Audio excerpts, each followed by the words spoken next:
বন্ধুরা, আজকে তোমাদের করে দেখাবো আম চিংড়ি। কড়াইতে তেল দিয়ে লঙ্কা পেঁয়াজ দিয়ে দিয়েছি, ভালো করে এবার নেড়েচেড়ে ভেজে নেব। এবার দিয়ে দেবো আলু, লম্বা লম্বা করে কেটে রাখা আলু দিয়ে দিলাম। এটাকেও ভালো করে নেড়েচেড়ে ভেজে নেব। এবার দিয়ে দেবো পরিমাণ মতো নুন দিয়ে এবার নুন হলুদ মাখিয়ে রাখা চিংড়ি মাছগুলোকে দিয়ে দেব। দিয়ে ভালোভাবে এটাকে কিন্তু ভেজে নেব। ভেজে নেওয়ার পর এবার লম্বা লম্বা করে কেটে রেখেছি আম, সেগুলোকে দিয়ে দেবো। এবার দিয়ে দেবো আদা রসুন বাটা। সবগুলোকে ভালোভাবে একসঙ্গে নেড়েচেড়ে ভেজে নেব। এবার দিয়ে দেবো লঙ্কার গুঁড়ো, জিরের গুঁড়ো, হলুদ গুঁড়ো দিয়ে এবার কষিয়ে নেব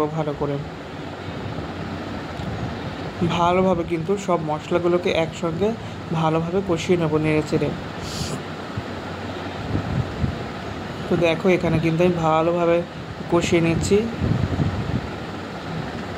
দেখো, তারপরে কিন্তু নেড়েচেড়ে কষিয়ে নিলাম ভালোভাবে, কিন্তু মশলার গায়ে এইভাবে কষিয়ে নিতে হবে। এবার দিয়ে দেবো অল্প পরিমাণ